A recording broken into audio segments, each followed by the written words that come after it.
Mana Morisiga ko'rib tursiz, so'nggi paytlarda ayrim haydovchilar avtomashina boshqa jarayonda shoshadi, bir-biridan yo'l surasiz yo'l berishmaydi. Demak, bugun biz transport vositasi boshqa jarayonda homiylar tomonidan yo'lda yo'l berganga, tovush signal chalmaganga, o'zaro bir-birini hurmat qilgan haydovchilarga qimmatbaho sovg'a beramiz, to'g'rimi? Albatta. Bizni kuzatib boringlar, eng qiziqarli jarayonlarni endi sizlarga ko'rsatamiz. Bizning asosiy ko'zlangan maqsadimiz avtomashina boshqa jarayonda haydovchilarning o'zaro bir-birini hurmati va o'zaro bir-biridagi madaniyatni oshirish maqsadida shunday ishlar qilinmoqda.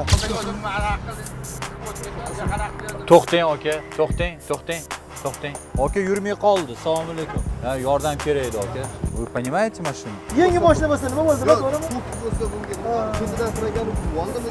Yo'q, endi u tabloda ko'rsatadi-ku.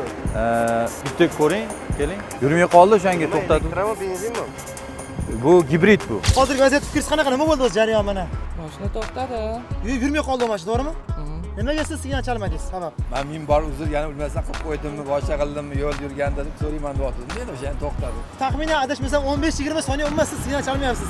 Sizni orqangizda boshqa mashinalar chalib yotdi, yur deyapti sizga. Odamgarchilik yuzasidan. Gap yo'q. Yordam deganlari to'xtadim. Bizda ham mana shunaqa bo'lib qolishi mumkin holat bilib bo'lmaydi. Qaradim, yashil yonib turibdi. Endi akaga nimadir bo'ldi, balki anaqa ishlamay qolgandir mashina. Oldinlarda kimnidir mazasi bo'lmay qoldimi deb qarab turdim. BYD Avtozon tomonidan arzimasa ham shu sovg'a bilan taqdirlayman.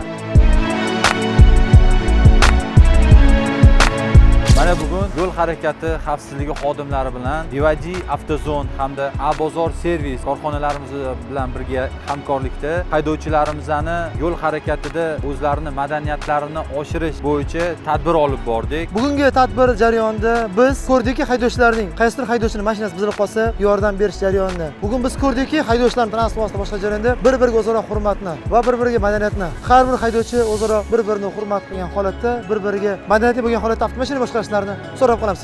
Bizni kuzatib boring, yana biz kelgusida shunday qiziqarli holatlarni sizga ko'rsatamiz. Xayr, salomat bo'ling.